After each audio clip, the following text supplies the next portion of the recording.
Good morning and welcome. Good to see a full room for launch of a very important a very relevant report at this moment. I'm Roger Mark D'Souza, the Director of Population, Environmental Security and Resilience here at the Wilson Center. And at the Wilson Center, we believe that key populations, such as women and adolescent girls, should and can be supported to be transformative actors in key development interventions. And we think that this is one important theme that we see coming out of this report and that we'll be discussing today. And we're very fortunate that we are able to collaborate with some very strong friends and partners, such as UNFPA, as we think about what does it mean to focus on topics such as this, and what are the practical dimensions, both for policies and programs. And in fact, we have such a robust collaboration with UNFPA that next week, Tuesday on the 8th, we'll be having an all-day dialogue on the demographic dividend, and we'll be breaking down what that means on various dimensions. We're looking at what does the dividend mean in terms of a path to prosperity, and we're looking at aspects around empowerment, education, and employment, and how we engage youth to respond and capitalize on the dividend. So please join us for that next week, Tuesday, if you can. This morning, however, we're welcoming you to the launch of the 2015 State of the World Population Report. I hope you've got your copy. We can get some autographs from our UNFPA staff. I understand that that's a little bit more to get that, though. But it focuses on shelter from the storm, a transformative agenda for women and girls in a crisis-prone world. What a great title. And, you know, as we work with UNFPA to launch these important reports, I'd like to especially thank our UNFPA Washington, D.C.-based colleagues, Sarah Craven and Rachel Monahan, for their support and hard work in helping us to launch the report. I think Rachel's mom is in the house. Yeah? Oh, there we go. Welcome. Yay! So this is a really important report. It highlights three components that I want to just touch on briefly. The storm. What is the threat that women and adolescent girls face when crises, wars, and natural disasters occur? The second is, how do we weather the storm? How do we deal with this? What is the shelter that is needed to protect women and girls' health, rights, and their futures, and how do we organize and mobilize around that? And finally, how do we build a better shelter? What does that mean? And what is the call that we can think of for a really, truly transformative humanitarian agenda that focuses on risk reduction and resilience? And what are the concrete pathways for us to get there? So these are some of the key themes that we will be discussing this morning. And as I was coming in this morning, I was telling my wife about today's event. And I was talking about Kate Gilmore and how much I was looking forward to our discussion today. And my wife said, "Oh, should I be worried? You're so excited." Kate is one of these, I don't know if you, I know many of us, very afraid. I know many of you have heard Kate speak, but she is such an powerful, moving, inspiring speaker. And I've been told that this week she's particularly on fire. I said more than usual. That's hard to believe. So I'm particularly looking forward to Kate's comments this morning as she frames the report for us. As many of you know, she's currently the Deputy Executive Director of the United Nations Population Fund. She comes to that position with more than 20 years of strategic leadership experience, working on a range of social issues in Australia, where she's from, and beyond. Having worked at the Royal Women's Hospital in Australia, having served as the Executive Officer for Broadmeadows Community Health Service, and having also served at Amnesty International. So, Kate, I'm very much looking forward to your comments and to getting us to think really in a very strategic way about how we can engage in this transformative agenda. So, Kate, I'll hand it over to you.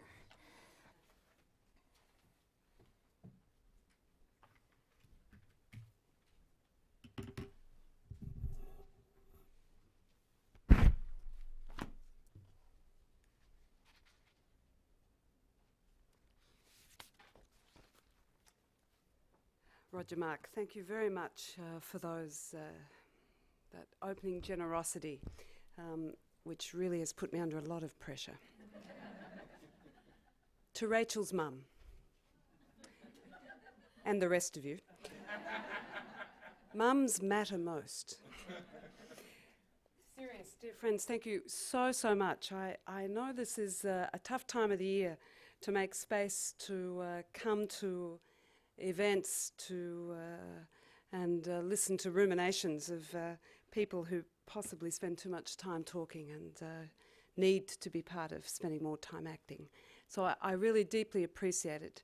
On behalf of the United Nations Population Fund, we know very much that without your engagement, your support, your challenge, the dialogue you enable, our work in affirming, infecting international norms for sexual and reproductive health would be impossible to proceed with.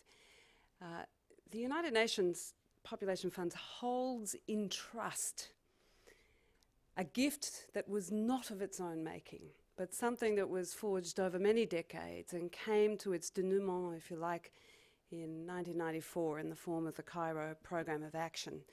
More than 190 member states sat around the table of negotiations and agreed on this fundamental core message that people are at the centre of development, that human rights are at the centre of people, and that sexual and reproductive health and dignity are central to human rights.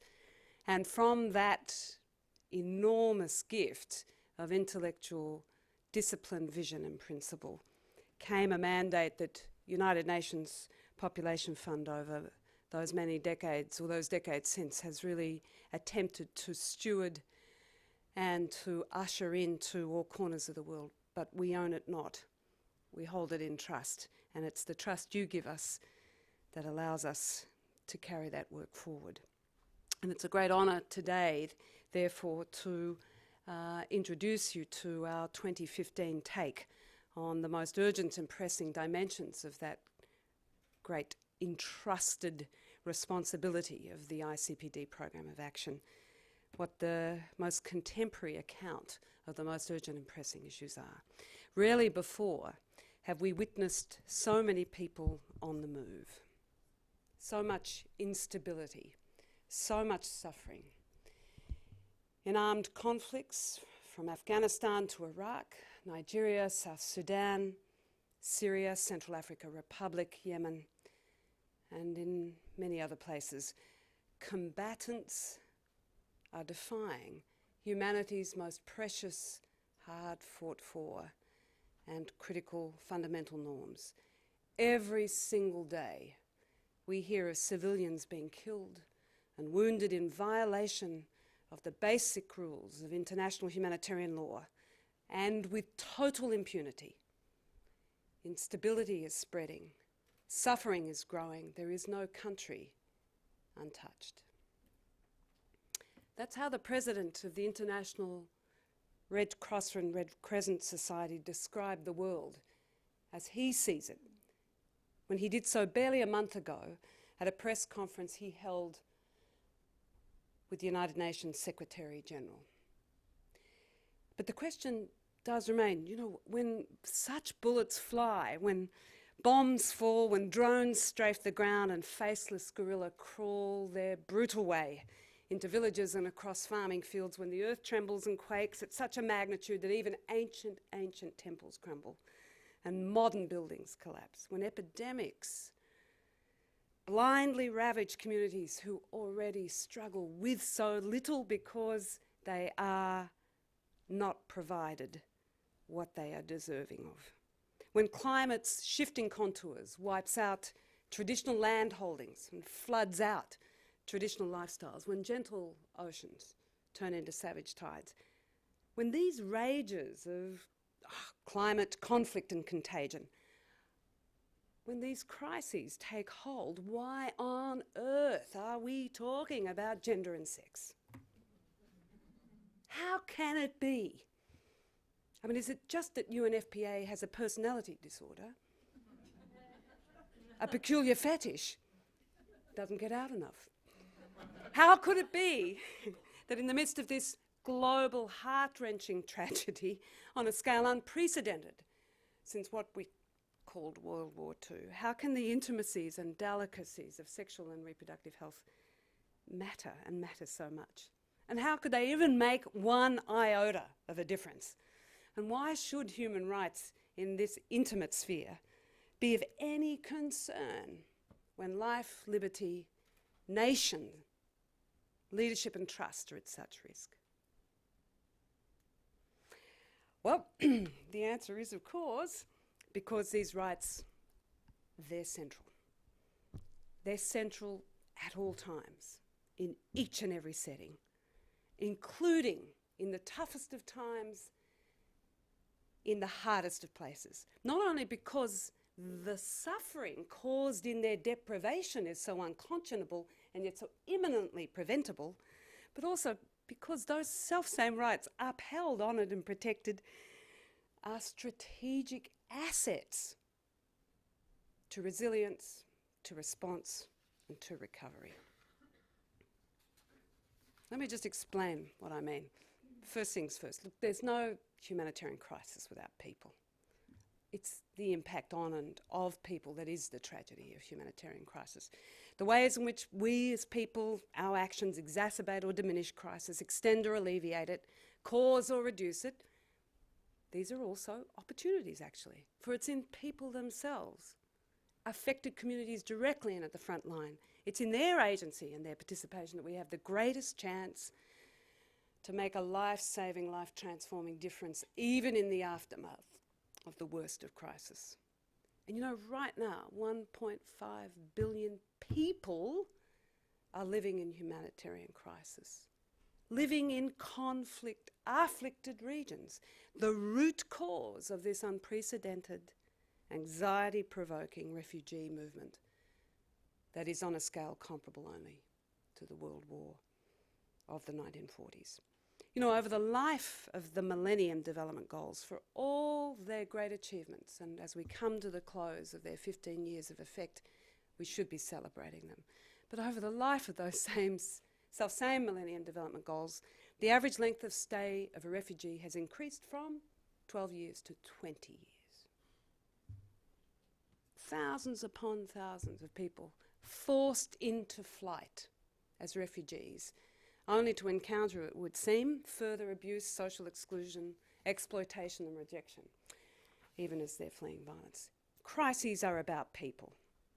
But as a second principle, let's also be very clear, there are no people unless that category of people also includes women, children and adolescents too. Historically, of course, in public policy and law and culture and tradition, the category of person as a prototype, an imaginary, invented, standardised space, has been cast in the image of man. And importantly, actually of a man's image of a man. However, explicit, active and deliberate inclusion of, attention to the specificities of women, children and adolescents reveals to us a fundamentally different contour. A contour we must confront and engage, no matter how uncomfortable it may make us, because it's essential if we're to understand the fuller nature, consequence and implication of crises. Being merely people-centred, that's not enough. And so to our third principle, if women, children and adolescents are actively noticed, included, if their stories matter, if their experiences count, then there is immediately introduced into the humanitarian equation a broader understanding of human impact and consequence, inclusive of that very specific range of needs and priorities, rights realised that are either unique to women and children and young people, or which have very particular implications for them. So from there, our deductive process comes to its bedrock, a stark, albeit for some, inconvenient truth, established by logic, verified by fact, which is this: the specific and distinctive needs of women and girls in particular are inevitably and enduringly inclusive of sexual and reproductive health. As predictable as hunger, as essential as shelter, sexual and reproductive health of specific and particular consequence for women and young people is most gravely eroded by and most vulnerable to attack in these humanitarian and fragile settings, precisely when access to information, support and services most severely declines. Pregnancy waits for no man, for no thing, not war, not safe zones, not political negotiations, not détente, neither hurricane nor epidemic, not conflict, not contagion, nor climate instability changes the enduring reality that pregnant women must have access to tailored and quality support if both mother and child are to survive and thrive, that an adolescent girl in all and any circumstances is entitled, no matter how troubled the context, to protection from unwanted sex and from its heinous consequences. The child early and forced marriage in any setting is always a violation of human rights. That each and every adolescent, as they make their way from childhood to adulthood, even if they do it in the midst of disaster, still retains the right to information and support, particularly in relation to that most precious of human development through which we all went, which was to emerge out of childhood via adolescence, gendered, sexualized, with identity, with desire and longing to give and to receive the intimacy of love. War, disaster, epidemic may derail those rights, but they can never erase those rights. Even if we're unable to transform the politics of hate, if we can't end the violence and we're powerless to prevent the hurricane or the storm, we can't still the earthquake or stem the tide, we can and we must erode preventable human suffering. And that particular intimate suffering, crusted as it is with taboo and with shame and denial, that preventable human suffering of indignity in sexual and reproductive health. We must end preventable deaths of mothers and their newborns, and we must eradicate the untold suffering that these losses exact on families and on communities. If we do so, we preserve, enable and uphold the contribution of women and young people to sustainable development, to resilience, to recovery, to peace and security. And look, the evidence is pretty clear, actually. Women's contribution to peace and security is proven. It's encouraged. It's even touted. Even the Security Council recently completed a 20-year review of its groundbreaking 1325 resolution, acknowledging just that, the correlation between increase in gender equality, access to sexual and reproductive health and dignity, and peace and security. But 2 decades on, women's right and ability to access sexual and reproductive health extraordinarily remains contested. And as the Women's Refugee Commission has demonstrated, although amongst the most essential of services, these are also amongst the most neglected, the most contested, and the most forgotten. Yet in order for women to participate and contribute, to claim their rightful place at the table of brokering peace, or just to search out drinkable water for her children, she must first be healthy. For a girl to remain in school or to manage her dignity in a refugee camp, she has to have access to hygiene products. For newborns to be healthy, women cannot themselves be children. Children must not bear children. And in all circumstances, they must have adequate levels of nutrition and support so that when they do conceive, they do so by choice, they do so in dignity, and they can carry, deliver, and nurse with grace. But where poverty is greatest, where fragility and insecurity is at their most extreme, where inequality between men and women is most severe, where sexual and reproductive health is most contested, the outcomes for women, for children and for young people are heinous. The OECD data shows us that what remains of the MDG goals unmet particularly those pertaining to maternal health and reproductive health, are the lives and interests of those in fragile and humanitarian settings. 60% of preventable maternal mortality, 53% of under 5 mortality, 46% of neonatal preventable death is taking place in humanitarian settings, in the toughest of places, at the hardest of times, where those most at risk are those most likely to continue to be left behind. These are the last miles of preventable maternal, newborn and child health. Sadly, we do know that gender-based discrimination, though, survives all too well in even the worst of humanitarian settings. Social norms continue to play out, impeding access to services and support, particularly for women and children living on the periphery of society, those subjected to discrimination, to abuse, to exclusion because of ethnicity or caste, disability, culture or religion. And we know too that in many instances even humanitarian actors are guilty of perpetuating these exclusions and neglect. Multiple international standards, international global standards define sexual and reproductive health and rights, not UNFPA. And those standards promise them even in the toughest of places: emergency obstetric care, essential newborn care, access to contraceptives, clinical management of rape. And yet they are the interventions most poorly funded and most poorly provided in humanitarian response. That's intolerable. That is a product of our choice. That is something we can change. More often, money spent on these issues is seen as costs. They are investments. They're investments, not costs. For there are real and tangible dividends to accrue when these rights are upheld.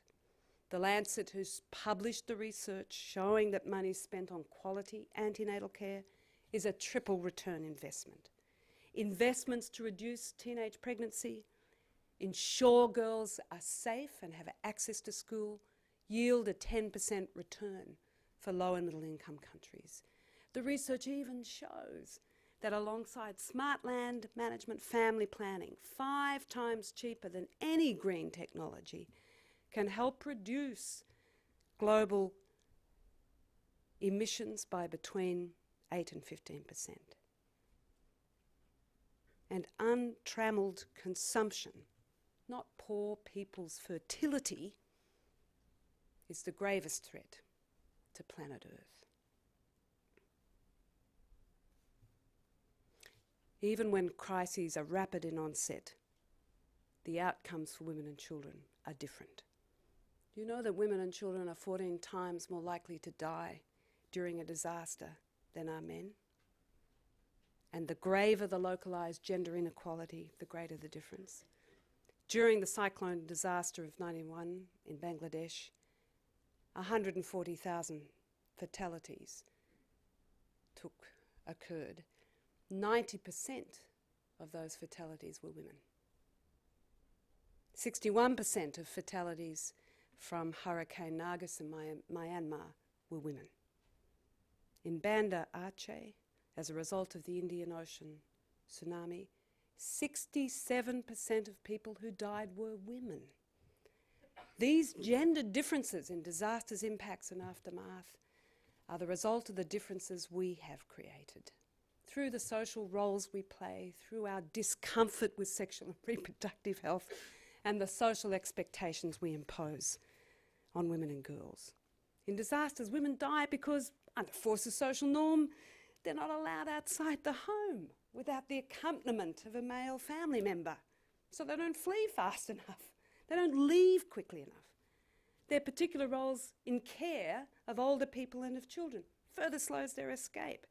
When Oxfam researched the gender differential outcomes of the Indian Ocean tsunami, they found that one of the key indicators was, could you swim? Could you climb a tree? And of course, fewer women can swim and fewer women have the confidence and the physical know-how to put themselves beyond the reach of disaster's immediate impact.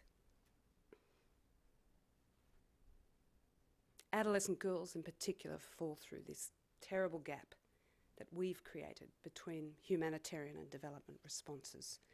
And they are a priority target group of neither. And yet today we have the largest population of adolescent girls that the world has ever seen. And they are in the countries most prone to conflict, to climate change and to contagion. In a time of such adversity, in an era of such scarcity, when all around us speak of austerity, how can we possibly continue to justify and tolerate this deprivation to the world of the great human capital that is the adolescent girl and all her potential and all the gift of her talent that she has to offer us for tolerance, for peace, and for security. In all of this, sexual and reproductive health and well-being for all, these are not luxuries. This is not ideology. This is not about culture or tradition, your comfort or my comfort. These are life-saving, life-enhancing, life-dignifying human necessities. Having studied what makes for greatness in leadership, John Kenneth Galbraith said the key characteristic of leadership is the willingness to confront unequivocally the major anxiety of people in their times. Leadership of a nervous people in fearful times. Well, that's a courageous business. But how strange is it that few issues incite such anxiety as the notion that the body of the woman should be a site not for domination, containment and control, but for autonomy and agency and self-determination, that intimacy should be freely expressed and never without consent, that there is this idea that there is a place for cruel and inhumane treatment in the family or the marital bed simply because of the conjugal contract. How can it be that we should allow pregnancy and marriage to rob a girl of her right to first and become a woman? Or that we should contemplate that it is somehow more just to allow a woman die while giving life? In this, dear friends, women are so much more than a vulnerable group. They are our core and more partners, possessing of extraordinary resilience, energy, being an essential resource in delivering assistance and establishing the groundwork for peace, for tolerance, and for coexistence. Under their leaderships, we know local communities do better. Under their leadership, local communities embrace diversity differently. But they cannot and will not be able to play these roles if their fullest capacity is impeded because they do not have access to sexual and reproductive health and dignity. Securing the health and dignity of women and children, young people, it's not a panacea, but we won't secure the future without it. We won't speak meaningfully of peace and security by ignoring it. And we cannot establish a truly sustainable development agenda, resilient, inclusive and universal, without taking care of it. And the bottom line is that these are human rights, rights thus to be upheld, even for the most forgotten of people, with the most contested of needs, even in the toughest of situations, and also at the hardest of times. Thank you very much.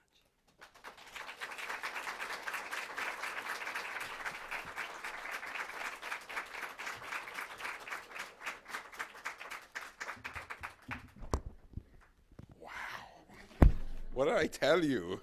A tour de force. I'd like to invite the other panel speakers to come up and have your seat. But Kate, you know, you just always deliver, and it's just it's astounding to me. What a powerful introduction to this report and to the saliency of these topics right now at this unique moment in time. And I think as we move to the panel and we think about the discussion that we will have on these various themes, I'd like to just contextualize a little bit of and remind you of some of the key things that Kate has identified for us. In talking about the storm, just sort of recognizing her framing of when a gentle ocean becomes a savage tide, and what that means at this time, that it's a question around life, liberty, nation, leadership, and trust. And her repetition of this phrase and variations of this phrase, the toughest of times, the hardest of places, I think very, very compelling, and a reminder that this is not easy, but so very important.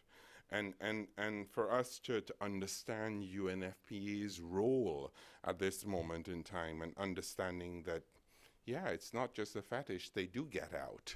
They are aware of what's happening out there in the field, in these settings, and having a sense of what's happening, and how do we move above and beyond this man's definition of man to have a really fundamentally different contour and sophisticated and nuanced appreciation that having a focus on people is not enough.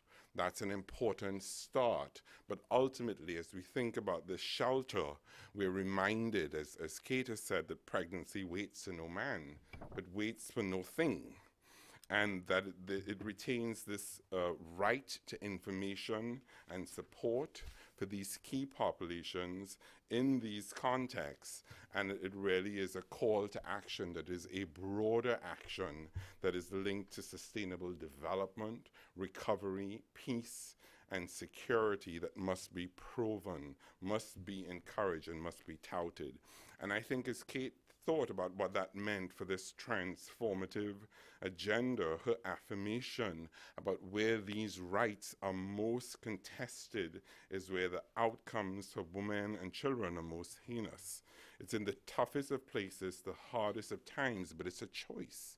It's a choice that we make when we think of the special differential impact that we see among these key populations in Bangladesh, Myanmar, Bandachi, that this reminder of these humanitarian settings really is the last mile, that we need to move above and beyond these social norms and recognize that these are not just critical investments, but that they have multiplier impacts that lead to the potential human capital around adolescent girls and opportunities for leadership, for us to benefit in these settings, not just from the leadership of women and girls in these settings, but for global leadership. And that Kate's call that this is at the core. It's a moral purpose, but it's also a fundamental basis and the groundwork for peace, diversity, resilience. And essentially, it is a universal agenda rooted in human rights. Wow, that's amazing. Okay, I think. Oh no, I don't think so.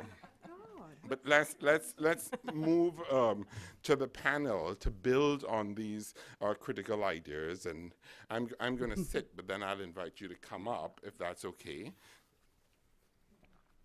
So as we transition a little, we're going to move to another longtime friend and partner and collaborator who has been working with us for many years on these topics. Margaret Pollock is the Director for Multilateral Coordination and External Relations at the U.S. Department of State's Bureau of Population, Refugees, and Migration.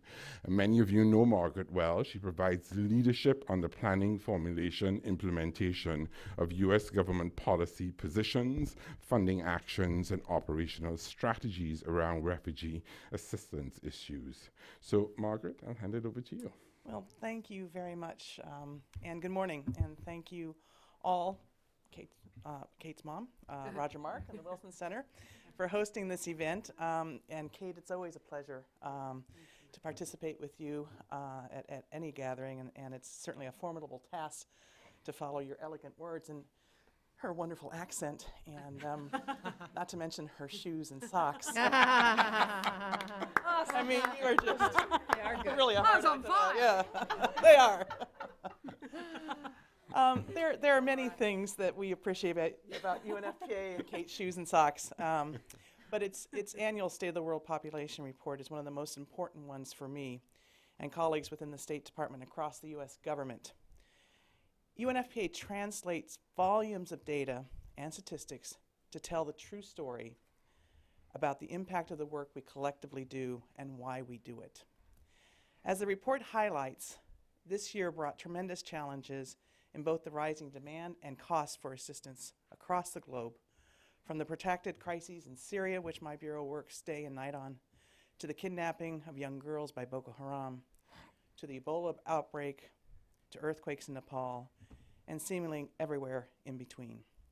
It's only fitting that this year's State of the World Population Report reflects the fragile world that we find ourselves in today and highlights the basic needs of women and girls, the people who are almost always the most vulnerable in these settings. Now, you are very much aware that achieving universal access to reproductive health service and reducing maternal and child mortality is even more challenging in crisis settings, as Kate clearly pointed out. Essential health services are disrupted at a time when 15% of displaced pregnant women are likely to experience life-threatening obstetric complications.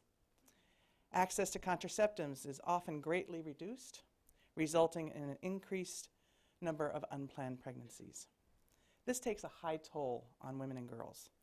Recent research has shown that an estimated 60% of the 300,000 maternal deaths that occur each year happen in settings of conflict, displacement, and natural disasters.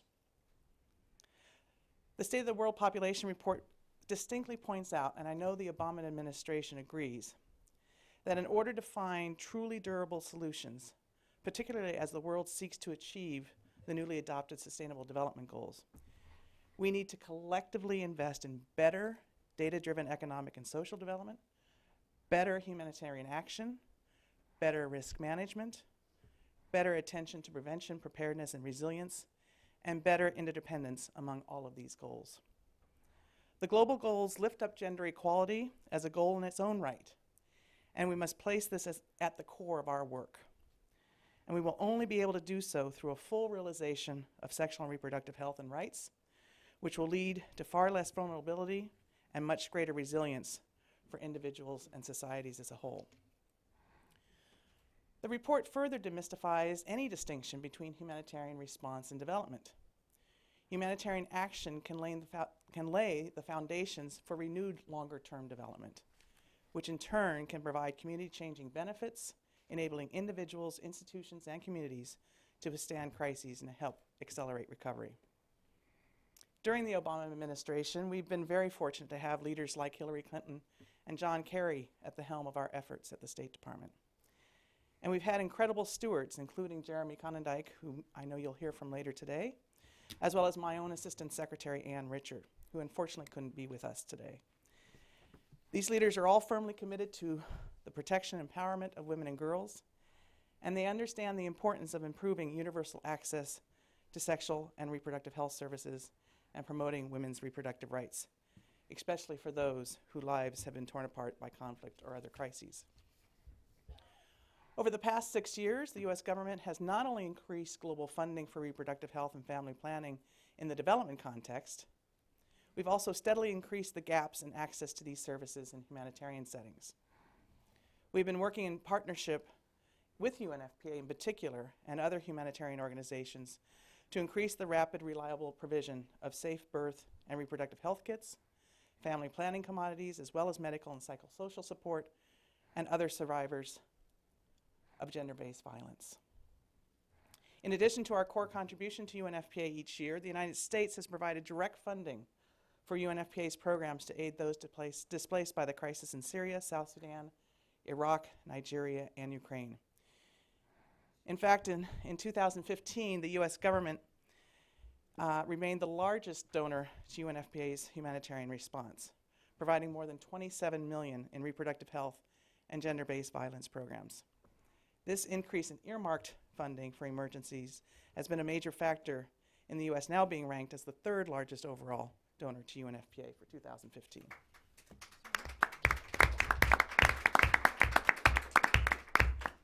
So in closing, the reality can be daunting, but there are also solutions. This is why the United States has partnered with UNFPA and other humanitarian organizations to increase the rapid, reliable provision of safe birth and reproductive health kits, family planning commodities, as I mentioned before. We applaud UNFPA's efforts to strengthen its roster of qualified experts who can deliver sexual and reproductive health services, prevent and respond to gender-based violence, enable rapid responses to protect the health and well-being of women and girls in emergency situations. We know that enlightened policies on sexual and reproductive health and effective programs are a matter of life and death for so many women and girls. It's clear we need strong global leadership like that of UNFPA to continue making progress so that next year's report, we can celebrate our collective successes in meeting the needs of women and girls across the globe. Thank you.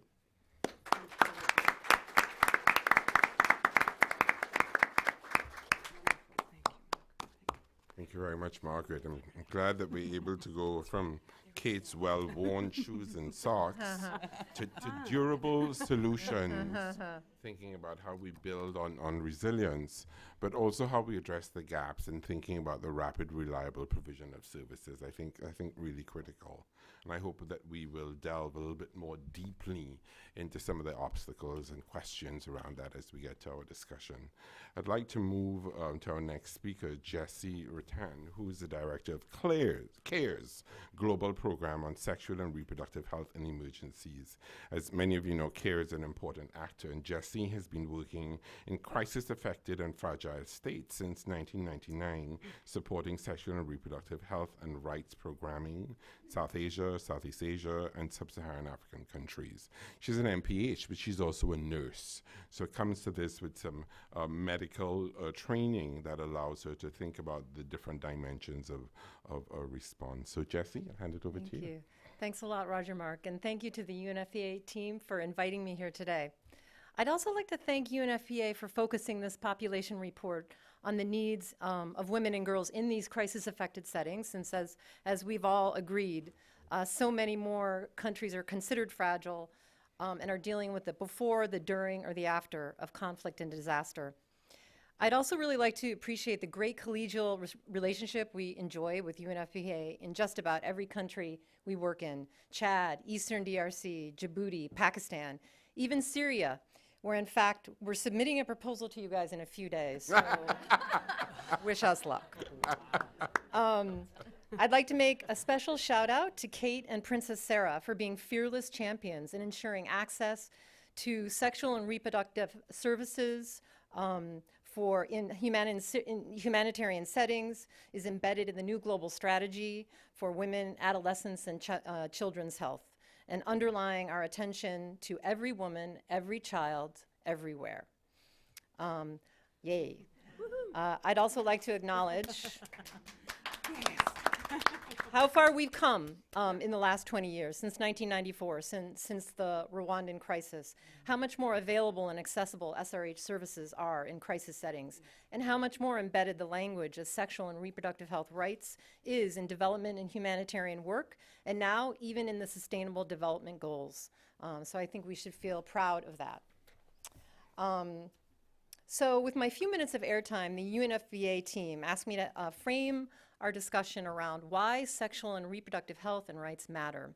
So I was thinking, if we agree as a humanitarian practitioner community that the world suffers from lack of women's voice and agency and power, that we lose as a global community, as Kate so elegantly put, socially, economically, and maybe even spiritually, then we must also agree to put the special sexual and reproductive health needs and rights of women and girls at the center of our discussion, because a woman's fundamental right to protect and control her body still remains unrealized. And in crisis-affected settings, we know that these rights become even more fragile. Weak health systems are pushed to their breaking point. Social support networks and webs of support are frayed and even broken. Women's sexual and reproductive health and rights can seem to almost disappear.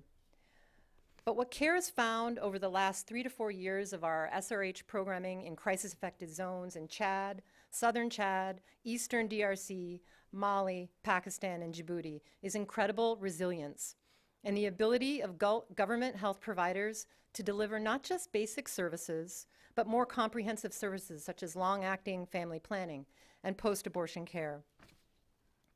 We've witnessed the ability of communities, including police, military, religious leaders, to actually embrace women's and adolescent girls' access to these services.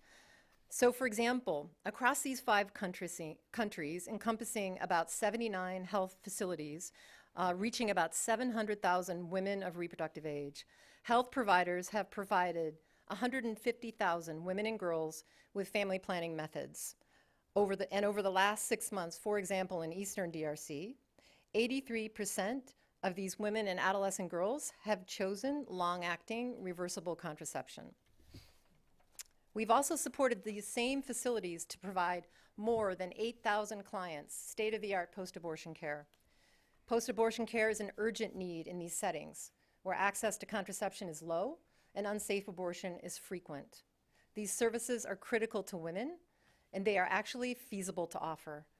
We've witnessed community leaders, as I mentioned earlier, police, military, imams, pastors, commit to stopping harassment and extortion of women seeking post-abortion care and even safe abortion care, essentially lifting a key barrier to these life-saving services. Chapter 3 of the UNFPA report is about evolving the response from basic to comprehensive. And my reflection here today is that we've come so far in the last 20 years supporting women's sexual and reproductive health needs and rights to go from invisible to visible. But what CARE has found is that there is great potential to do more and earlier and faster. CARE's experience is that providers actually want to serve their communities and with a bit of help can rapidly scale up access to more complex services. Communities, when given the space and opportunity to discuss their deep values, will uphold the rights of women and adolescent girls to access those services. So as the final chapter of this report suggests, let's move early and quickly to comprehensive services by tapping into the incredible resilience and working side by side with the communities and the governments we wish to serve. They are ready, and they deserve no less. Thank you.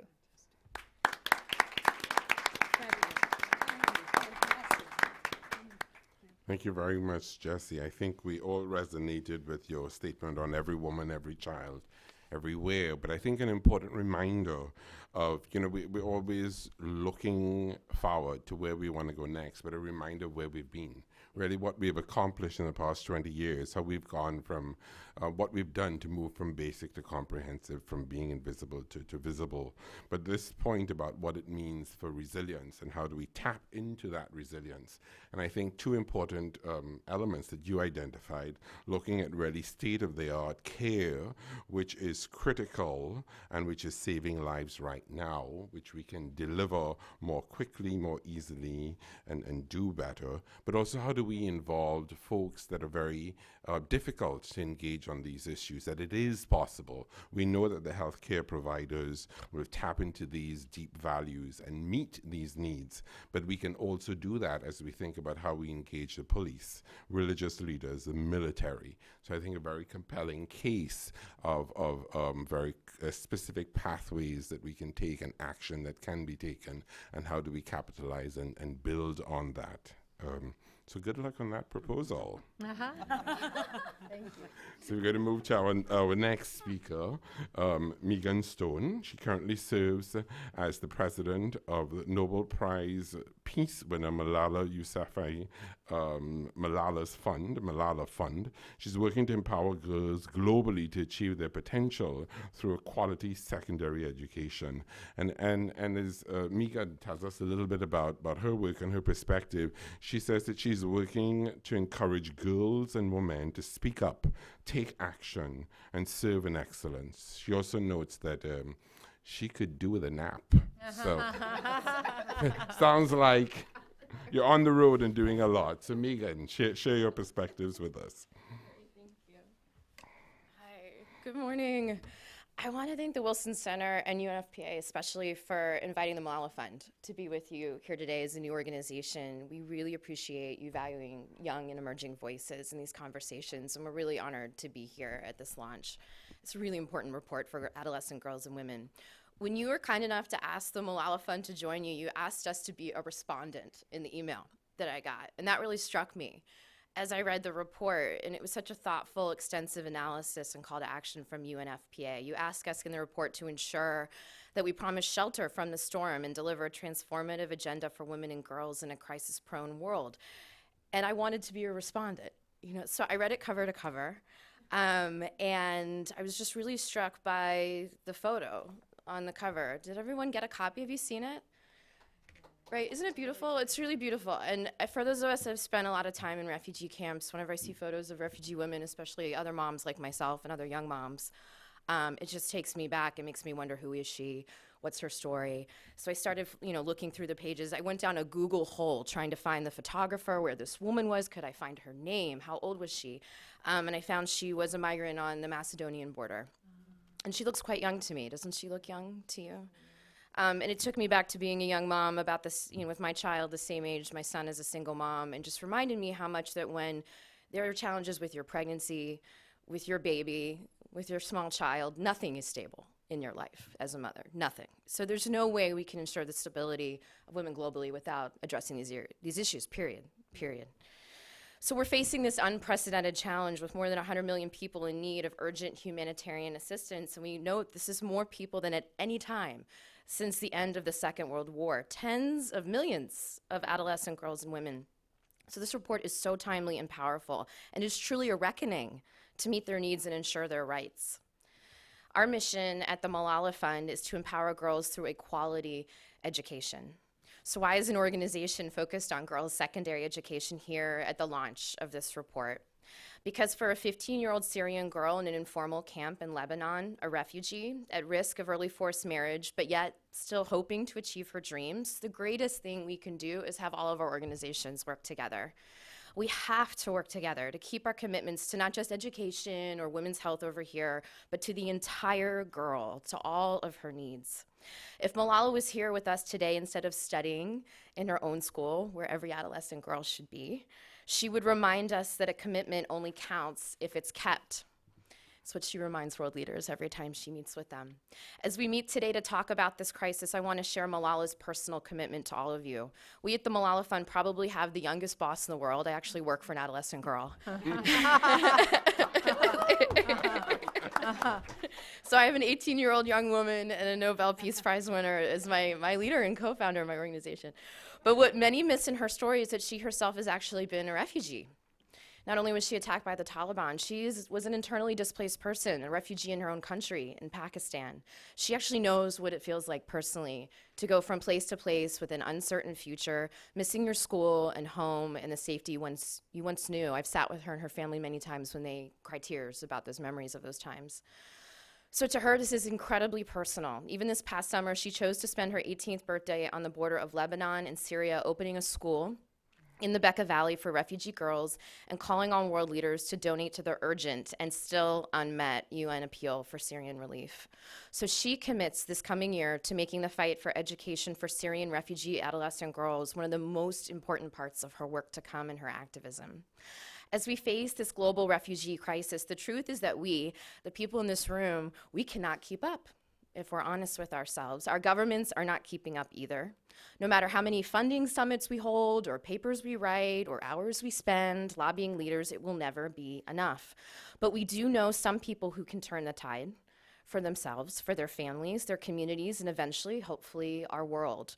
Girls and women globally, or as Malala calls them, her sisters, or as Kate said earlier, this incredible untapped power of adolescent girls that we've yet to realize and respect. I think of one teenage girl we work with who's an activist who is doing what I can and what we can't. Her name is Mazoon. She's about 16 years old, and Malala and our team met her in the Zaatari refugee camp almost 2 years ago. Many of us have spent time there. After Mazoon's family fled Syria in 2013 and settled in the camp, she noticed something alarming was happening to her classmates in her very humble camp school. The girls in her school were disappearing. Her class started the year with 40 girls, and it ended with only 5. Child marriage wasn't common in Syria, but it has increased tremendously in refugee camps, along with pregnancies that are happening far too early. Parents are marrying off their daughters for honest reasons. They feel they can't provide or protect them, so they are getting married. So Mazoon decided she wasn't having it. She started by advocating to the girls directly, and then she went to their fathers. Here is a young girl who fled violence, left the only home she's ever known, living in a refugee camp with a locked fence around it like a prison. She's one of the most powerful advocates for girls' education you'll ever meet. So why do Malala and Mazoon and others like them risk so much to educate girls? They believe, as we all do, that education is the only way to break the cycle of poverty, to bring peace, and to grow a more stable world. Studies have proven what Malala, Mazoon, her sisters already fundamentally know, that in countries with the highest prevalence of child marriage, girls with no education are 6 times more likely to marry as children than girls with a secondary education. And girls with a secondary education also have children later, and have fewer children and healthier children, just like we all want to here. So these are just some of the facts on women's health, and there are many other correlations that are true for economic growth, conflict, even climate change. But in developing countries today, less than 20% of girls finish junior high. The numbers are even worse for high school. The poorest girls on average, those most vulnerable and at risk, receive only 3 years of schooling. I mean, just imagine what your life would look like if school ended for you after 3 years, and if you were a mom. At the Malala Fund, we believe education can save lives and poverty and foster a more peaceful and stable world. We want to see the day when all girls, especially the millions living as refugees today, can go to school for a full 12 years of quality education, and it is their right, and we don't want to wait. I want to close with one story that was deeply moving to me when I read the report very late on a plane. I cried actually when I read it. It was just so heartening. It was about a young Syrian refugee girl named Malak. She's 15. She came to Jordan from Damascus 4 years ago with her family, and she attends secondary school where science is her favorite subject. She says she wants to be a police officer one day. Early this year, her aunt approached her parents to arrange a marriage with her 20-year-old son. I wasn't happy, but I couldn't refuse, she said. I didn't want to give up my education. Then one day, Malak accompanied her mother to a UNFPA-funded women's health center and found out about an information session about child marriage, which they then both attended. Her mother, and later her father, came to accept that it would be better for Malak to stay in school and finish her education. The engagement ended after a month.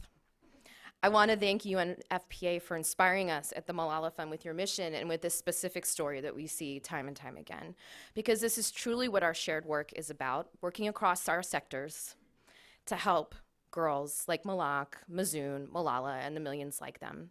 So I hope and pray, along with Malala, this report will be a powerful call to action to all of us to respond, to be respondents, and to stand together with them. Thank you so much.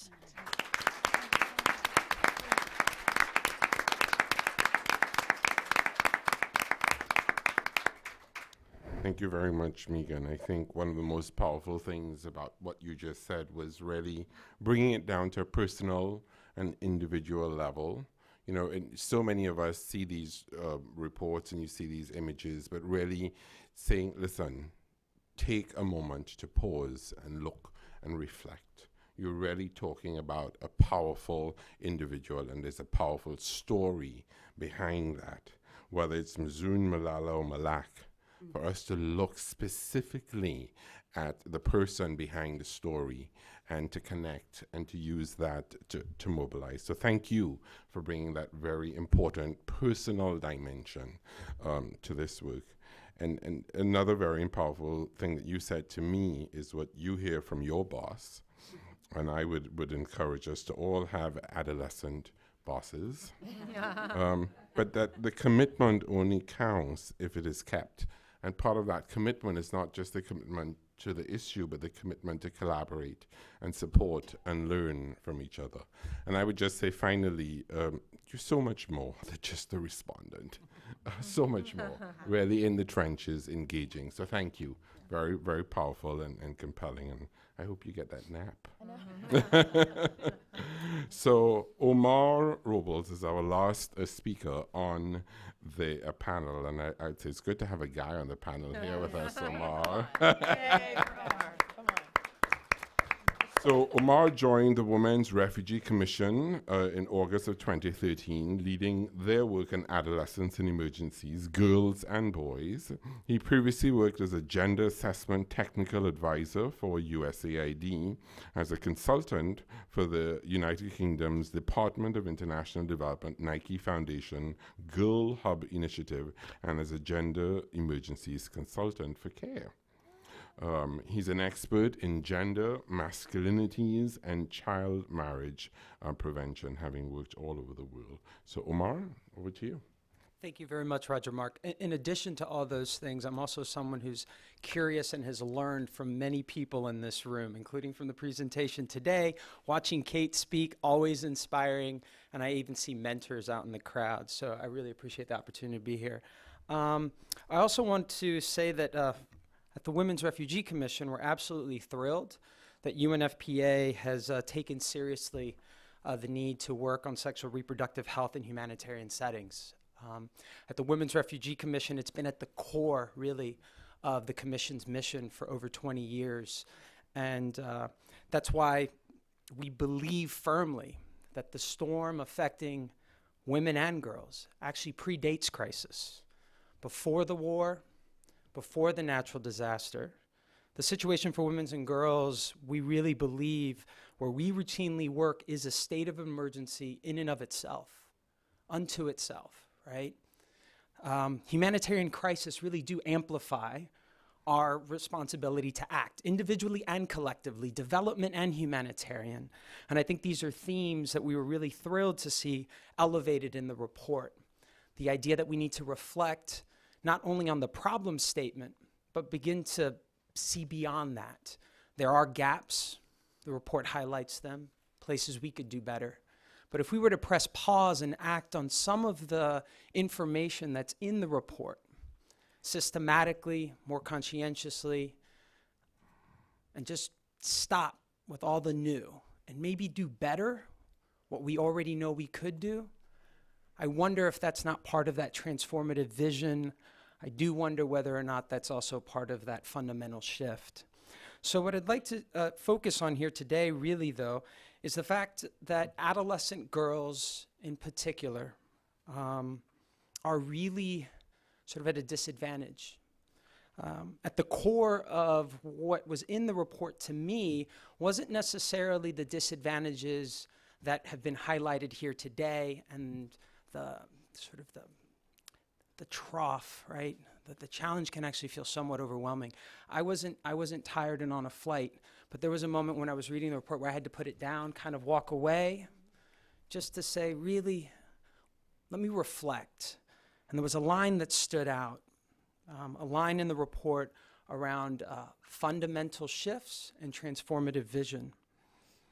And I admit that this phrase is likely the one that probably most impacted me. And it most impacted me because, as it relates to adolescent girls, this made me look inward. It made me hold up the mirror and ask myself two key questions. What can I do to catalyze this fundamental shift? And perhaps more importantly, how am I in the way of that fundamental shift? How are my preconceived notions, being at a research and advocacy organization, maybe in the way or a barrier to that very fundamental shift? This line also reminded me, though, of someone in South Sudan who I had an opportunity to meet. She will tell you she's the first female president of South Sudan, and she believes it. She believes it. It's 2014, shortly after the civil war in South Sudan broke out. Hayan was living in a refugee camp where we happened to be working. She heard, I believe through friends, I'm sure, that Khawaja, foreigners as they're referred to in South Sudan, were in town, and they were seeking girls' input. And we were seeking girls' input on what their priority needs and their priority fears were. We wanted to create that space, and we're working with a partner to do so. And when I met Ayen, I was so focused on something that doesn't even matter, that she abruptly called attention to a translator, and she had a piece of wood on her head. And through the translator, this was the translation: I'm here. I'm here. And that's powerful, right?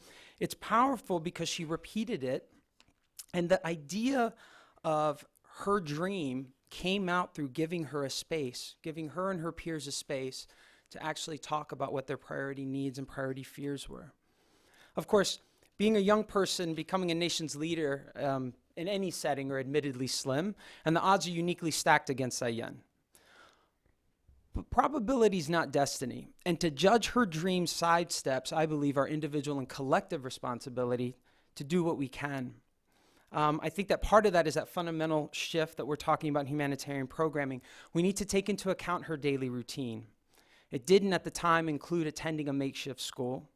We need to take into account her household activities. That included a very long walk to collect firewood. And we need to take into account that sexual reproductive health for her is not about necessarily contraceptive choice. She doesn't even have the space to verbalize the agency with which to navigate it, or as Kate likes to say, and I'm proud to take on that language, sort of the space to even negotiate intimacy and sexuality, right? And all that that means. But when we gave her a space and her colleagues a place to share their views, to stake their claim, I mean, to speak alongside her peers, to assume power, Ayen and her peers prioritized the need for better health services. And they called attention to mistreatment at the health facility. And with that information, in this particular setting, that health facility had no female health workers.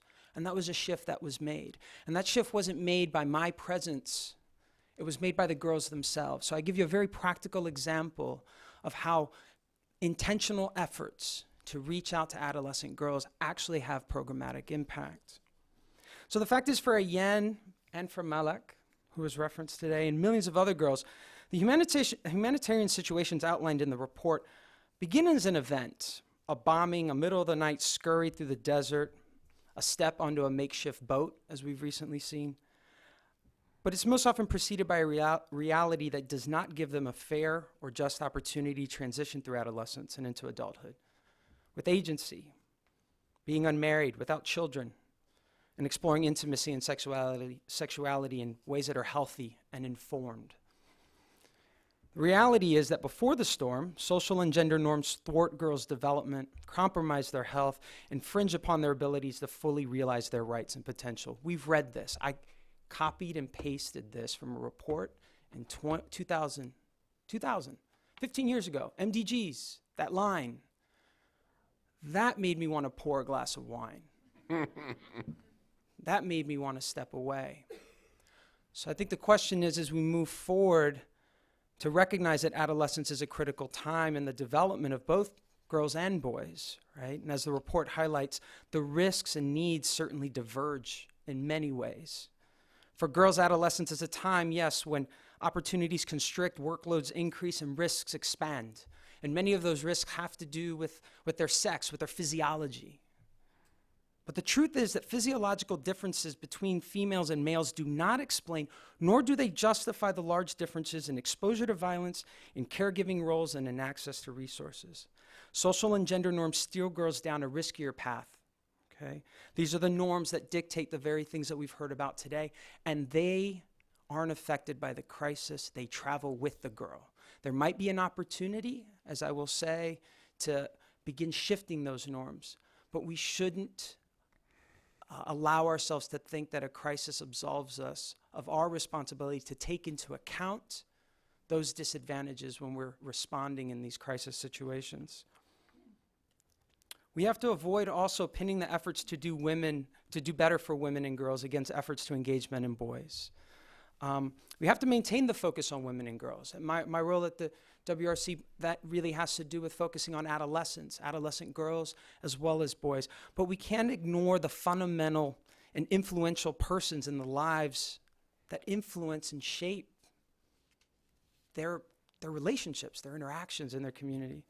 This includes engaging brothers, fathers, uncles, future workplace colleagues, future husbands, other men in the violence prevention, and working to champion attitudes that support girls' rights and agency. And we don't have to choose between a focus on women and girls and synchronizing our intentional effort to engage these men and boys, adolescent boys in particular. That's a false choice. Okay? As the report does reference engaging men as partners is important, and there are also countless fathers and brothers who do dream of having healthy, safe, and economically secure lives for their loved ones.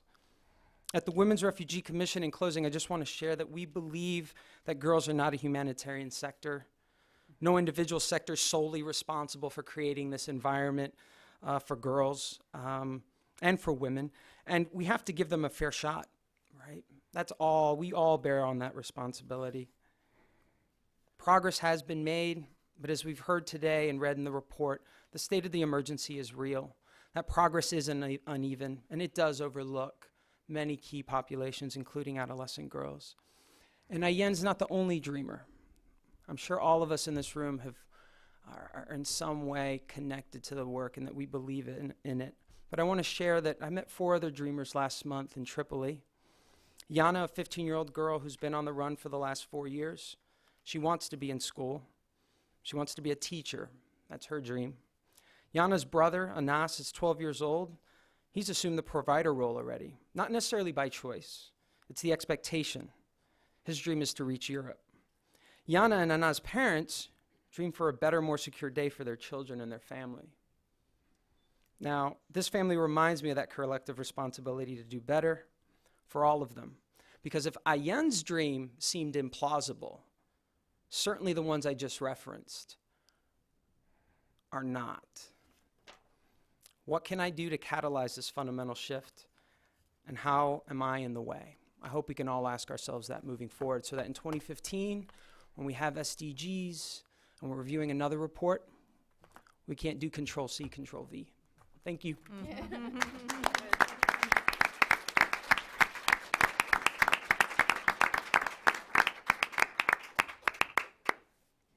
Thank you, Omar. I think some of the points that you raised, I think, really resonate with me.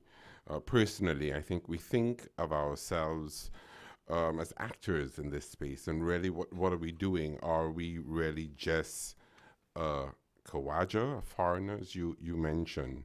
And you talk about someone who's acting in this space and giving yourself the space to take pause. You said you read the report, you wanted to step away, you wanted to reflect, there was a reason for pause. Wow, I need a glass of wine to process this and think about what this really means and what's the shared responsibility in that space. But what about navigated and negotiated spaces? How do we create the space for those who say, I'm here? How do we enable them to have that space, to assume the power and to stake their claim? And also, I think moving to this point about how do we engage others? Where is there really a false choice that there are men who are clear partners in this effort? How do we make those dreams for those dreamers feasible, realistic, and how do we move to a collective responsibility? So thank you. Very powerful. So one question that I have for the panel, and I'm going to steal from Omar here.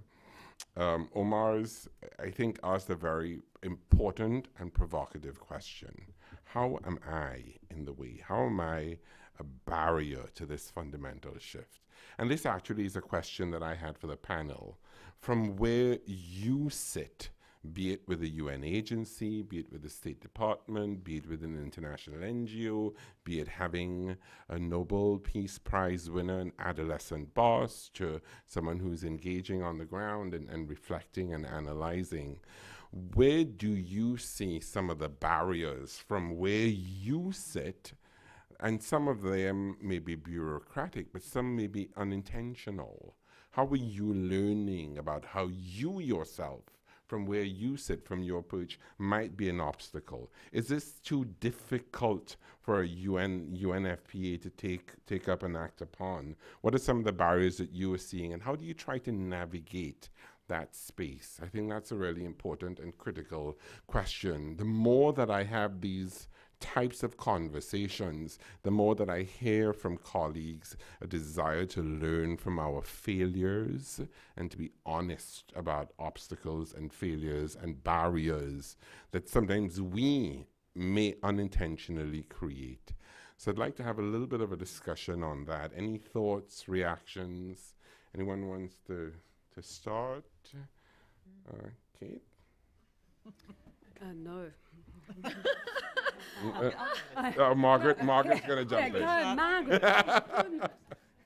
I'm going to say, at least at the State Department, we don't have enough people to work on these issues. I think there's certainly in the Obama administration a commitment, but we just don't have enough officers to work on these issues. We have lots of officers to work on, banking industry in Europe. We have a lot of officers to work on other things, but we just don't have enough. And I probably would say the same thing for my USAID colleagues. You can ask Jeremy at lunch, but that really have the expertise and the knowledge. And I think that's why we rely on organizations like UNFPA to do the work, and some of the NGOs that we're able to fund as well. But, I would like to see, indeed, at some point a State Department that, had more than 2 officers working on these issues.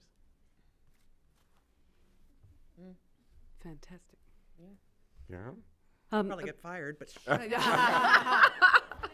Not at all. No, go ahead, please. Please. I mean, I just see, again, working for a young woman from Swat Valley in Pakistan from the Global South firmly.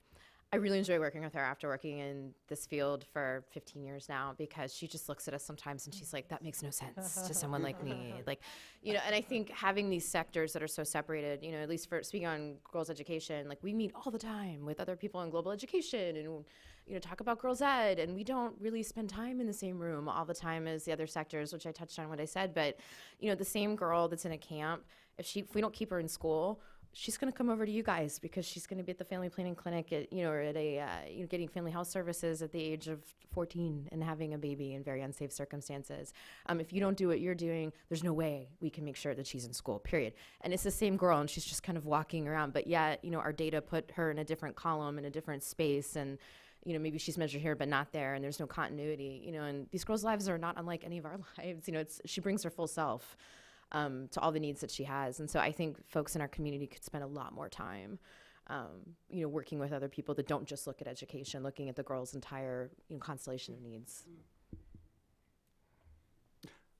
I like the question, where do we get in our own way? And I think for us, I think it's a constant recognition in our work with communities of our own privilege, of our own assumptions, and really always cultivating, what Omar was talking about, the asking, the listening. We have this interesting interaction with the police in southern Chad where disgruntled husbands were going to the police station and saying, listen, CARE is supporting these health centers to allow our wives to get family planning, and that's not allowed. It's against the law. I want to, I need to be giving permission. And the health provider that we were supporting got really freaked out, really anxious, called our project manager and said, listen, what am I supposed to do? I'm supposed to go down to the police station. And so our project manager, Dr. Jimmy, did go, and he said, listen, you guys, there's a 2002 little-known reproductive health law that actually allows women to go to these health centers and get family planning if they wish, and they actually don't need your permission. And so the guys were like, okay. But the bigger question for them was okay, well, so what is contraception? What is family? What are you talking about? When do you use it? How can I get it? How much does it cost? Can we go to get it? And they were really like, listen, we want a 3-day workshop.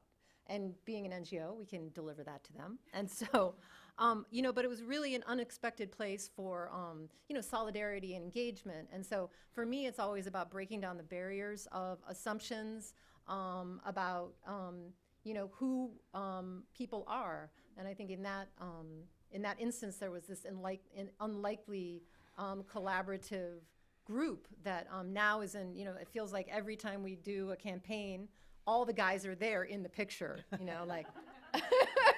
And it's just been this really surprising opportunity to let go of the assumptions and move forward into that space. That's really interesting. So what about those, have there been instances where you see that these unexpected actors are not ready to give up on those assumptions? The assumptions that we had going in sometimes are true. They would say, oh, that's great. It's nice to know there's a law, but so what? Yeah. That's an interesting question, I think particularly in southern Chad and eastern DRC, when we provide the space and enough time to open the discussion, to explore people's deepest values, and to go down to those values and to think of them as a North Star, we've had it's really almost surprising and disorienting positive response and success. And so at the moment, certainly South Punjab, very, very traditional. It's a little bit slower. And it's a much more delicate conversation. But in general, giving people the space to look at their values, their deepest values and what they want for their children, for their mothers, for their sisters, for their families. And also tapping into the injustice where the poorest communities and the poorest girls, so for example in Eastern DRC with policemen, they know that those are the girls that get the least, that don't have access to post-abortion care, that don't have access to safe abortion. And they note that and feel that it's unacceptable. So it's really been quite astonishing and almost a little bit disorienting sometimes to have this kind of positive response. Interesting. Sure, I posed the question. I guess I should say a little bit like I'll let you off that the hook. glass of wine did go down. Did I actually answer the question? Three things like reflecting that came across. One is I often focus on the negative outcomes that we're trying to prevent, and I think a barrier to that is focusing on positive benchmarks for girls. When I reflect on adolescence and like what it takes to transition from childhood to adulthood, in just my life, my friends' lives, I see it in the field, whether it's pre-crisis, in the midst of, or slightly after. What we're really talking about are positive inputs.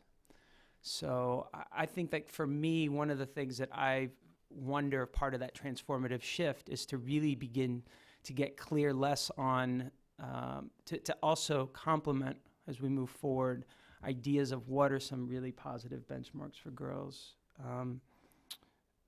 The other thing I would say is I often don't probably do the best job of being an internal advocate with a donor, with my own organization, about creating the space.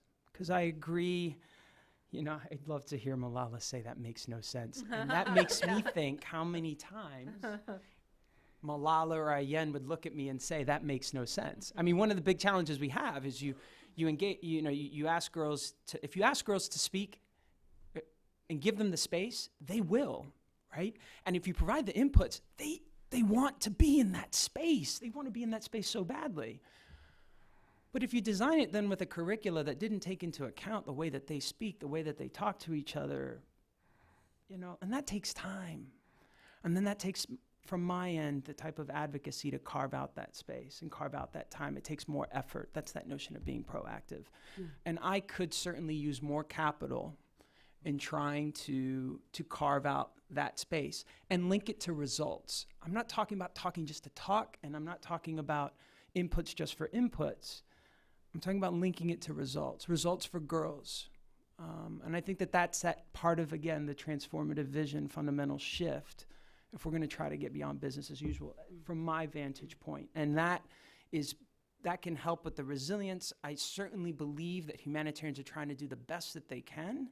And I don't think that it's necessarily a time to talk about transformative gender projects per se, to use our colloquial speak.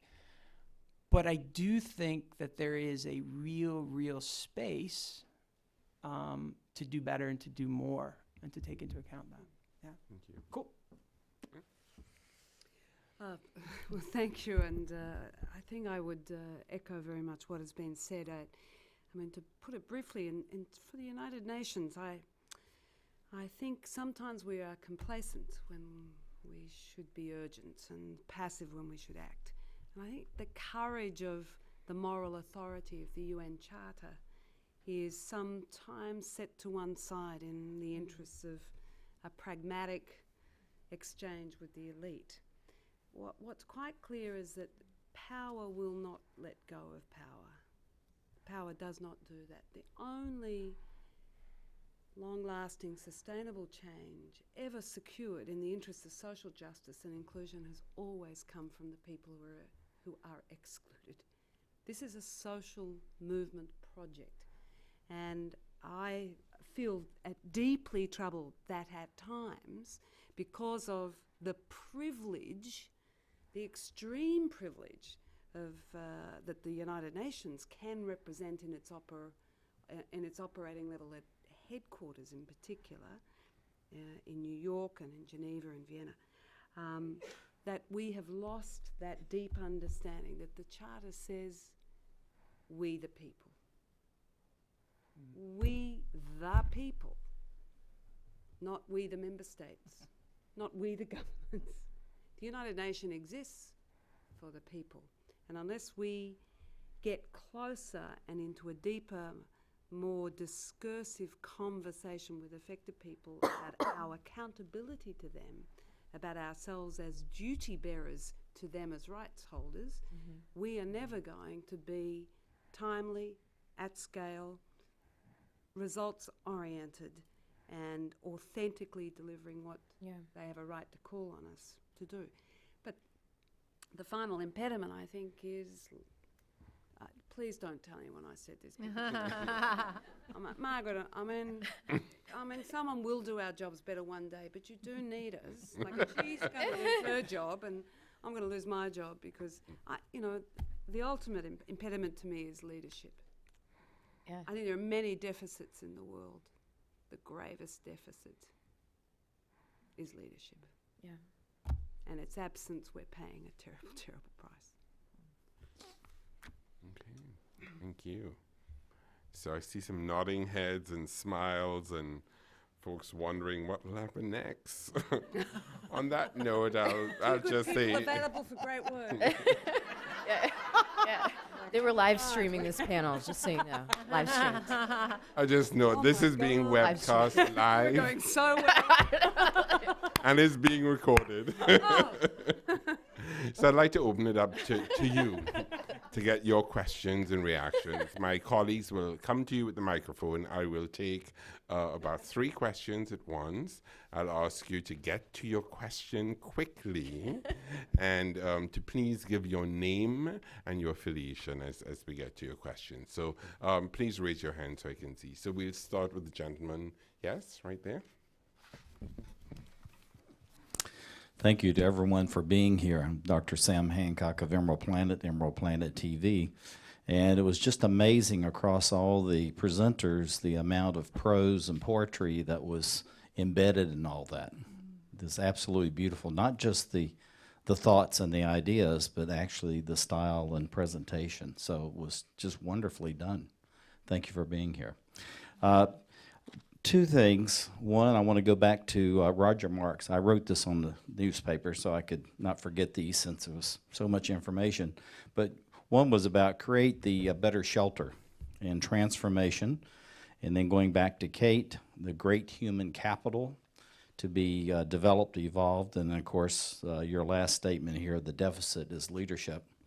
And I want to go to kind of the other side of all this, the technology, services, and products, is how do we embed into all this? We have what I've heard is about 60 million people that are either internationally or internally displaced now across the globe. And how do we provide them with access to really off-the-shelf, inexpensive, very portable ways of providing their own food, water, shelter, in place, and whatever that in place may be, because it's all out there, and we're spending billions of dollars, almost bombing people with water bottles and food baskets and things, and they could be creating this, and to the focus on the women and young girls to create their own businesses and jobs right there within wherever they may happen to be, refugee camps or displaced areas around their own communities or Southern Europe. So it's a little long, but I just think there's ways to address this that we're not looking, and that goes back to Kate's point of leadership. Thank you. Yes, this gentleman up front. My name is Samar Chatterjee, Safe Foundation. Two-part question. One is to Ms. Margaret, and the second is to our Kate. You know, we all know that the shelter from storm is important, but to me, the shelter from wars is even more important because that goes on in various parts of the world all the time. I mean, at least the storm comes and goes away and then we clean up and all that. And we all know that the women and girls are handicapped in every society, whether it's in developing country or in developed countries. Now, my question to State Department is, why is the State Department and the President of the United States, of course, is the man to do, is not stopping these wars that is needed in order to protect these women and girls who are suffering that portion of the, and this, to UNFP, my question is, you made a very, very, very strong presentation on women's disability, and you also ended with saying, we the people. And let me tell you that the United Nations bureaucrats and leadership, they don't pay any taxes, and we the people have to pay taxes. So you are quite a bit different. So how can you really take care of the interest of the people? Okay, great. Thank you. I think someone else. Yes, please.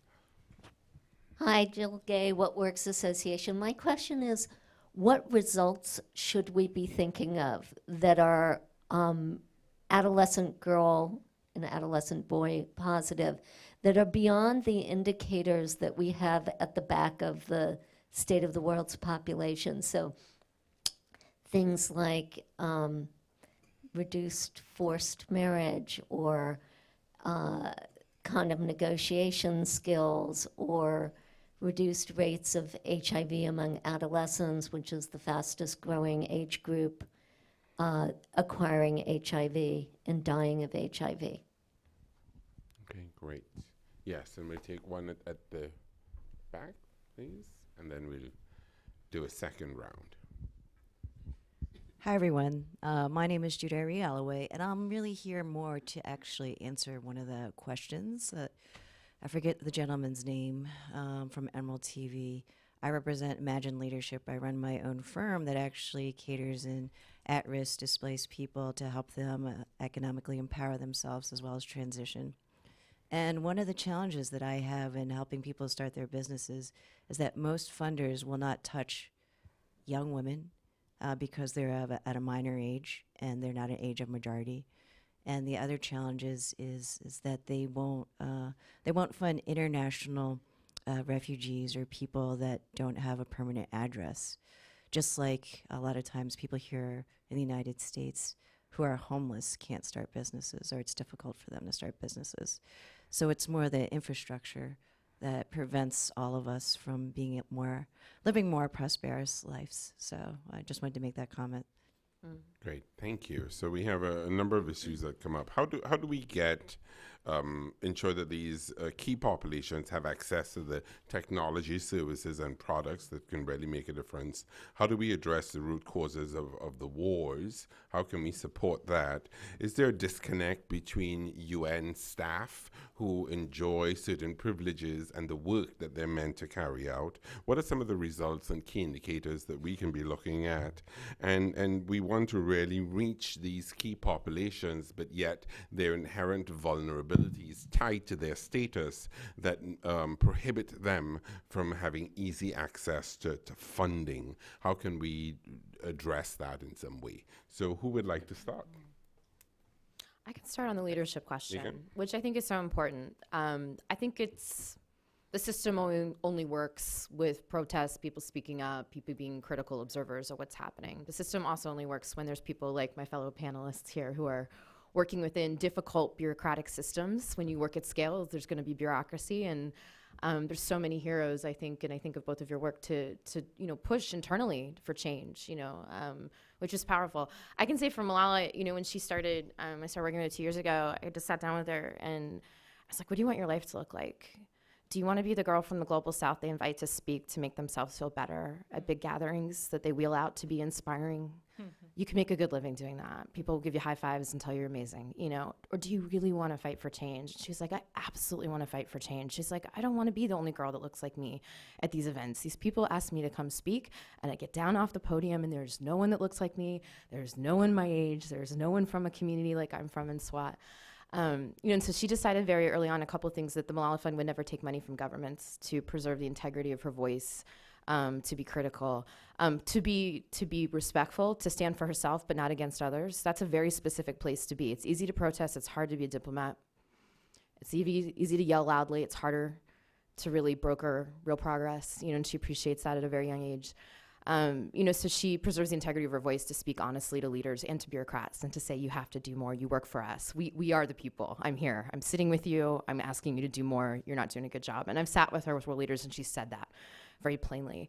But I just want to say the system depends on all of us. I'd say it's working if voices are being heard. I think with social media and technology, we're able to hear voices more than ever about what's not working, about waste, fraud, abuse, bureaucracy. So I'm actually heartened by all the work of my colleagues within their institutions and governments. Where do you get your funding?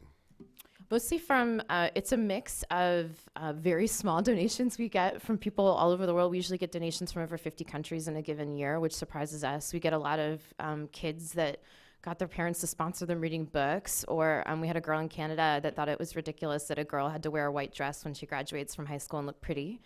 So she decided to make her own dress out of her calculus homework, and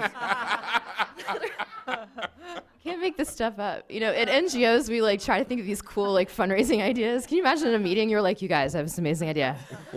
We're gonna ask girls not to wear white graduation dresses and wear their homework. It's gonna be amazing. No, so like she did this on her own. She wrote the URL on the side for malala.org, and then she auctioned it off online and sent us like $4,000 or $5,000. So it's people like that, but then it's also other women in business who are leaders in the tech sector that really believe in how important this issue is, because they're not that, their lives are profoundly different, but there are shared needs, values across all girls and women. And I'm heartened by that with the people that have responded to Malala, that it's not us, them, it's not us helping them. That is so dead and done and old, and it has to change. It has to change in every speech we give. It has to change in how we do the work. But we see that in who donates to us too, and stands with us and does work with us as well, which is heartening. So. Thank you.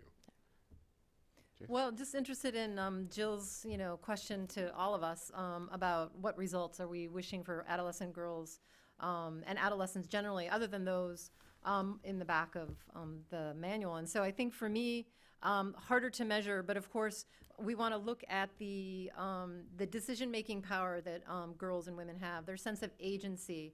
How do we measure those kinds of things? Questions like, do you agree that you have the right to access health services for you and your child? Do you have the right to refuse sex?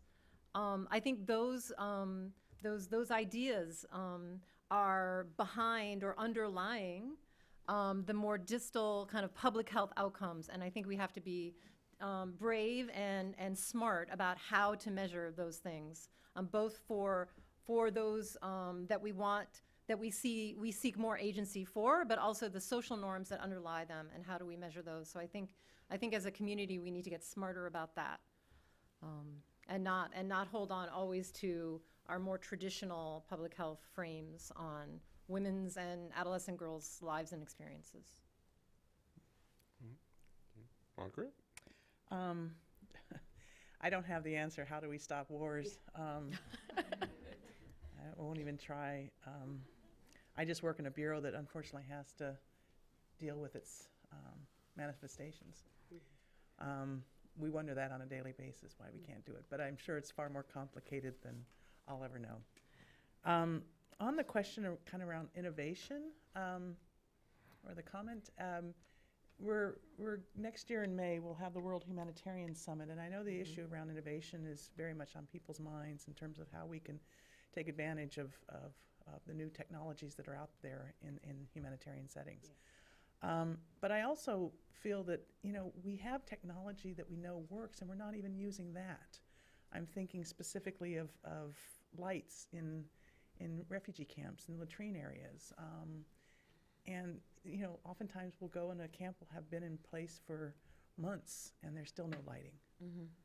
And what it could do in terms of making places safer for women to live. So, it's a combination of, yes, we need to be smarter and better in using more innovative techniques, but we also have to use what we already know works. Well, thank you so much for the dialogue, and I want to take the opportunity to really appreciate Roger Mark and this wonderful setting and the Wilson Centre for giving us this conversation and in the way that you're doing it. It's just gorgeous. So to these challenges, let me take up the gift of the question from Emerald TV. The big promise that our leaders have made, whether taxpayers or not, on the floor of the General Assembly was to take development forward in a manner that leaves no one behind. I think actually the big challenge is if no one's to be left behind, no one can be left out. There's no place to hide people. We need everybody. And we haven't engaged everybody. We haven't engaged the private sector in the way we need to. We haven't understood the power of local grassroots entrepreneurship that in fact the microcredit movement has revealed very strongly in regards to women as small business owners and developers. We haven't noticed that you can get Coca-Cola in almost any place at any time. That sort of should mean you could get a pill and a condom. It's not much bigger and doesn't require quite the same storage as a can of Coke. So I think there are enormous opportunities for us if we would move out of the comfort of our current partnership network, extend the opportunity for contribution and engagement, promote that from a platform of rights and ethics. Let me be clear, that's not up for negotiation. But put the interests of working to scale urgency and relevance first and foremost, not working to comfort and familiarity. And I think that has enormous potential but big challenges for our operating modalities and our working assumptions. I'm absolutely certain that the only source of peace and the only answer to the insecurity we face, and I deeply appreciate that disasters and storms are not the same as conflict, and we're using storm, of course, as a metaphor, not as a literal category in this regard. But it's absolutely clear the solution to this conflict will come only from people themselves who are affected and in the midst of it. And unless we can get to them, give them space for the sorts of conversations that Jessie was just telling us so powerfully that can be revealed when you give people opportunity to talk about their inner and core values, when you point people at their aspirations for the next generation, the bellicose warmongering, this belligerent politics of hate evaporates, and what comes out instead is compassion, forward thinking, new degrees of tolerance, understanding, and aspirations for peaceful coexistence. Hate doesn't come from nowhere. Hate is being manufactured. It is an industry that we must attack, not through further hate, not through this language of we must destroy and annihilate and wreck and tear down, but rather how do we uphold, how do we engage, how do we include? And for me, that means living consciously, authentically in the problem of my own privilege. If I thought there was a correlation between my privilege being based on whether or not I paid taxes and an answer for the world, believe you me, I wouldn't just pay, I'd give you my whole bloody salary. If I thought that was the answer. And if you could show me that was the answer, I believe there's not a member of UN staff who wouldn't change their salary structure. It's not the answer. Do you know, Kofi Annan made the point that at the time, the New York Fire Department had a bigger budget than the UN. I mean, come on, people, let's get real. Do you know what? Overseas development aid is a drop in a freaking bucket. Yeah. The real issue is, what do we do about the economy of greed that says perpetual growth is the only answer on a planet that's disappearing at twice the rate that it can be replaced. And where the storm literal becomes a storm of conflict is in the destruction of daily routines and livelihoods and sustainability. There is a case to be made that Darfur was the first climate change-induced conflict. It was the destruction of pastoral land on the one hand and the erosion of long-established patterns of nomadic tribes coming into clash over much scarcer water and pastoral land resources, engendered by a political discourse of the politics of hate based around ethnicity and identity. But it was desertification of Sudan that enabled that to happen. This is why I think at the end of the day, the real challenge, in my view, is leadership.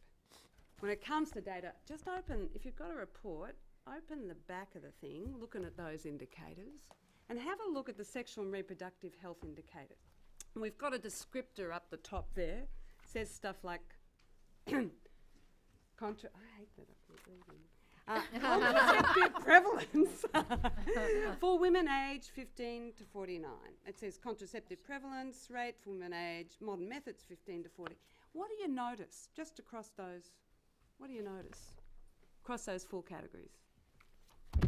What stands out for you? In terms of, we're thinking about this data gap thing. What stands out for you? It's all about contraception. 15 to 49. Hello? Do we know that puberty has come down? What do you think the average age of the onset of puberty is today?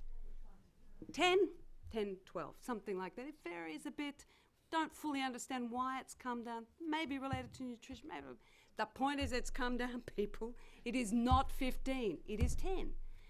The people about whom we know the least, who are most vulnerable to sexual and reproductive health, they're 10 to 15. We know nothing about them because we will not ask and because we use the chimera of parental control to let ourselves off the hook of inquiry. Thankfully, PEPFAR, in this country, and UNFPA and others have pushed hard to permit and allow the collection of data for the 10 to 15-year-old. But did anyone notice what happens on that data? On the other side. No, I don't think that correlation's being made, although, climate change seems to be blamed for a lot of things today, maybe. But, there's no data over over 49. And there are 2 age groups in which STIs are going through the roof. 10 to 15-year-old and the above 49.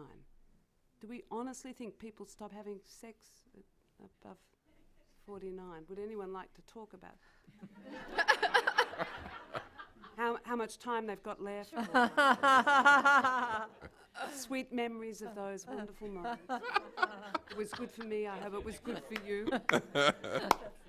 That's our data gaps, and we've got to get real. And we've got to get.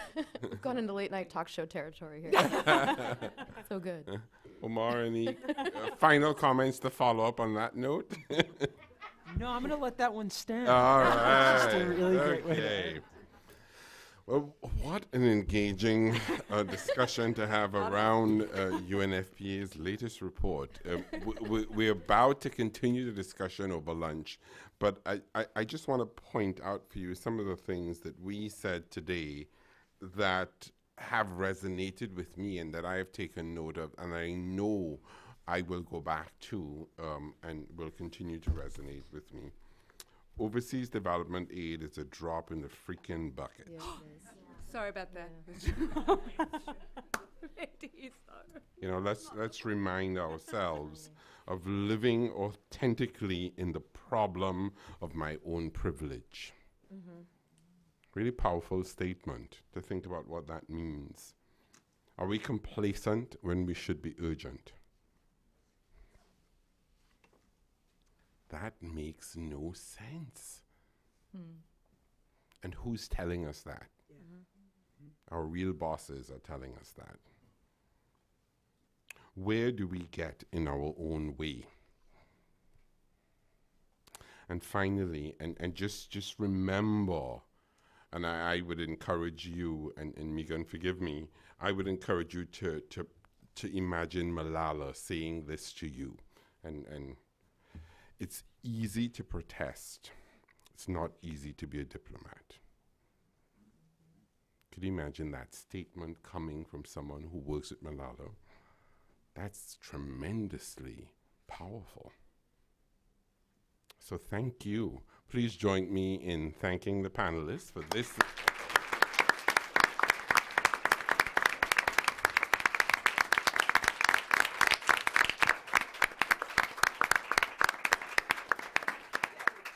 So just remind you, the discussion is being webcast live. It's being recorded. It will be archived on our website. So newsecuritybeat.org.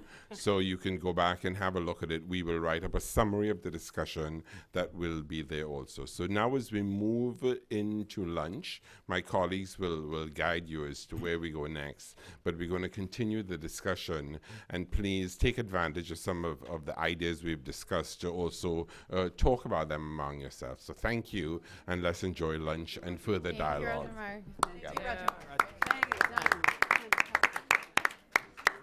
It's a pleasure to meet you too.